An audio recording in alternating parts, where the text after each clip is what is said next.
ಮಗನಿಗೆ ತಂದೆಯ ಅವಶ್ಯಕತೆ ಇದೆ, ಅದಕ್ಕಾಗಿ ನಾನು ಈ ನಿರ್ಧಾರವನ್ನು ತೆಗೆದುಕೊಂಡೆ. ನನ್ನ ಮಗನ ಮುಖ ನೋಡಿ ನಾನು ಈ ನಿರ್ಧಾರವನ್ನು ತೆಗೆದುಕೊಂಡೆ. ನಮಸ್ಕಾರ ಸ್ನೇಹಿತರೆ, ಜೀವನದಲ್ಲಿ ನಾವು ಅಂದುಕೊಂಡಿದ್ದೆಲ್ಲ ನಡೆಯುವುದಿಲ್ಲ ಅನ್ನೋದಕ್ಕೆ ನಟಿ ಮೇಘನಾ ರಾಜ್ರವರೇ ಒಂದು ದೊಡ್ಡ ಸಾಕ್ಷಿ ಅನ್ನೋದನ್ನು ನಾವು ಇಲ್ಲಿ ನೋಡ್ಕೊಳ್ಬೇಕು. ಯಾಕಪ್ಪ ಅಂತಂದರೆ ಪತಿ ಚಿರಂಜೀವಿ ಸರ್ಜಾ ಅವ್ರನ್ನ ಕಳೆದುಕೊಂಡ 5.5 ವರ್ಷಗಳಾದರೂ ಕೂಡ ಒಂದು ನಟಿಯವರು ಒಂದು ಒಬ್ಬಂಟಿಯಾಗಿ ಇದ್ದಾರೆ. ಗರ್ಭಿಣಿಯಾಗಿದ್ದಾಗಲೇ ಪತಿಯನ್ನು ಕಳೆದುಕೊಂಡ ಮೇಘನಾ ರಾಜ್ರವರು ಅಂದಿನಿಂದ ಇಂದಿನವರೆಗೆ ತಮ್ಮ ಮಗ ರಾಯನ್ ಸರ್ಜಾ ಅವರನ್ನೇ ಒಂದು ಬೆಳೆಸ್ತಾ ಇದ್ದಾರೆ, ಒಬ್ಬಂಟಿಯಾಗಿ ಬೆಳೆಸ್ತಾ ಇದ್ದಾರೆ. ಸಮಾಜದ ಹಲವಾರು ಒಂದು ನಿಂದನೆಗಳಿಗೆ ಯಾವುದೇ ತಲೆ ಕೆಡಿಸಿಕೊಳ್ಳದೆ ನನ್ನ ಮಗನೇ ನನಗೆ ಸರ್ವಸ್ವ ಅನ್ನೋ ಒಂದು ಯೋಚನೆಯಲ್ಲಿ ಒಂದು ಮಗನನ್ನು ಒಂಟಿಯಾಗಿ ಬೆಳೆಸ್ತಾ ಇದ್ದಾರೆ. ಆದರೆ ಈಗ ಮೇಘನಾ ರಾಜ್ರವರ ತಮ್ಮ ಜೀವನದ ಬಗ್ಗೆ ಮತ್ತು 2ನೇ ಮದುವೆ ಬಗ್ಗೆ ಮನಬಿಚ್ಚಿ ಮಾತನಾಡಿದ್ದಾರೆ.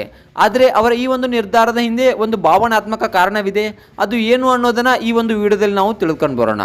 ಅದಕ್ಕೂ ಮೊದಲು ನೀವು ನಮ್ಮ ಚಾನಲ್ಗೆ ಹೊಸಬರಾಗಿದ್ದರೆ, ನೀವಿನ್ನೂ ನಮ್ಮ ಚಾನಲ್ನ ಸಬ್ಸ್ಕ್ರೈಬ್ ಮಾಡಿಲ್ಲ ಅಂದರೆ ಈ ಕೂಡಲೇ ಸಬ್ಸ್ಕ್ರೈಬ್ ಮಾಡಿ. ಹಾಗೆ ಒಂದು ಪಕ್ಕದಲ್ಲಿರೋ ಬೆಲ್ ಐಕನ್ನ ಪ್ರೆಸ್ ಮಾಡೋದ್ರ ಮೂಲಕ ನಮಗೆ ಸಪೋರ್ಟ್ ಮಾಡಿ.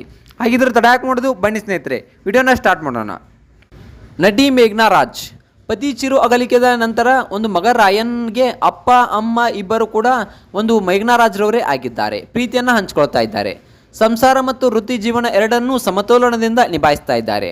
ಆದರೆ ಒಬ್ಬ ಸಾಮಾಜಿಕ ವ್ಯಕ್ತಿಯಾಗಿ ಮತ್ತು ಸಿಂಗಲ್ ಮದರ್ ಆಗಿ ಸಾಕುವುದು ತುಂಬಾ ಕಷ್ಟದ ಕೆಲಸ. ಹೌದು ಸ್ನೇಹಿತರೆ, ಇದನ್ನು ಅವರೇ ಆ ಒಂದು ಲೈವ್ನಲ್ಲಿ ಯೂಟ್ಯೂಬ್ನಲ್ಲಿ ಹೇಳ್ಕೊಂಡಿದ್ದಾರೆ, ಆ ಒಂದು ಬ್ರಾಡ್ಕಾಸ್ಟ್ ಚಾನಲ್ನಲ್ಲಿ ಹೇಳ್ಕೊಂಡಿದ್ದಾರೆ. ಸಮಾಜ ಮತ್ತು ಮಗುವಿನಿಂದ ತುಂಬ ನಿರೀಕ್ಷೆಗಳಿರುತ್ತವೆ.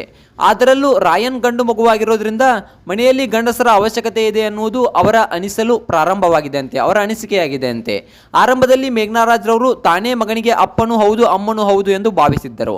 ಆದರೆ ದಿನ ಕಳೆದಂತೆ ವಾಸ್ತವ ಅರಿವಾಗಿದೆ. ರಿಯಾಲಿಟಿಯಲ್ಲಿ ಪ್ರತಿನಿತ್ಯವೂ ಅಪ್ಪನ ಸ್ಥಾನವನ್ನು ತುಂಬುವುದು ಅಷ್ಟು ಸುಲಭವಲ್ಲ ಎನ್ನುವ ಸತ್ಯ ಅವರಿಗೆ ಗೊತ್ತಾಗಿದೆ ಅಂತೆ. ಇದೇ ಸಮಯದಲ್ಲಿ ಅವರು ಕಸಿನ್ ಒಬ್ಬರು ಅವರಿಗೆ ಒಂದು ಅಮೂಲ್ಯ ಸಲಹೆ ನೀಡಿದ್ರಂತೆ. ನೀನು ಮೊದಲು ಒಬ್ಬಳೆಯ ಒಂದು ತಾಯಿಯಾಗಲು ಪ್ರಯತ್ನಿಸು, ಒಬ್ಬ ಒಳ್ಳೆಯ ತಾಯಿಯಾಗಲು ಪ್ರಯತ್ನಿಸು, ಅಪ್ಪನ ಸ್ಥಾನ ತುಂಬಲು ಹೋಗಬೇಡ ಎನ್ನೋ ಮಾತನ್ನು ಒಂದು ಮೇಘನಾ ರಾಜ್ರವರಿಗೆ ಹೇಳಿದ್ರಂತೆ. ಈ ಮಾತು ಮೇಘನಾ ರಾಜ್ರವರ ಆಲೋಚನೆಯನ್ನೇ ಬದಲಾಯಿಸಿದೆ ಅಂತೆ. 35 ವರ್ಷದ ಮೇಘನಾ ಅವರು ಮತ್ತೆ ಮದುವೆ ಆಗಬೇಕು ಎನ್ನುವುದು ಅವರ ಕುಟುಂಬದವರು ಮತ್ತು ಅಸಂಖ್ಯಾತ ಅಭಿಮಾನಿಗಳ ಆಶಯ ಕೂಡ ಆಗಿದೆ. ಈಗ 2ನೇ ಮದುವೆ ಬಗ್ಗೆ ಮೇಘನಾ ರಾಜ್ರವರು ಸ್ವತಃ ಅವರೇ ಮೌನವನ್ನು ಮುರಿದಿದ್ದಾರೆ. ಸಮಯ ಬಂದರೆ ಖಂಡಿತವಾಗ್ಲೂ ಅದರ ಬಗ್ಗೆ ಯೋಚನೆ ಮಾಡ್ತೇನೆ ಎಂದು ಅವರು ತಿಳಿಸಿದ್ದಾರೆ. ಆದರೆ ಮುಂದುವರೆದು ಮರುಮದುವೆಯ ಸಾಧ್ಯತೆಯನ್ನು ಅವರು ಸಂಪೂರ್ಣವಾಗಿ ತಳ್ಳಿ ಹಾಕಿಲ್ಲ. ಮಗನಿಗೆ ತಂದೆಯ ಅವಶ್ಯಕತೆ ಇದೆ ಮತ್ತು ಜೀವನದಲ್ಲಿ ಮುಂದೆ ಸಾಗಬೇಕು ಎನ್ನುವ ಅರಿವಿಗೆ ಅವರು ಬಂದಂತಿದೆ.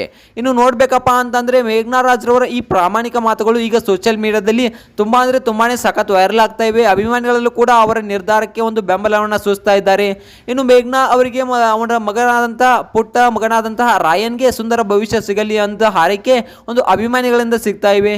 ಚಿರು ಅವರ ನೆನಪು ಯಾವಾಗಲೂ ಇದ್ದರೂ ಹೊಸ ಜೀವನಕ್ಕೆ ಹೊಸ ಅಧ್ಯಾಯ ತೆರೆದುಕೊಳ್ಳುವುದು ತಪ್ಪೇನಿಲ್ಲ ಎನ್ನುವುದು ಅನೇಕರ ಅಭಿಪ್ರಾಯವಾಗಿದೆ.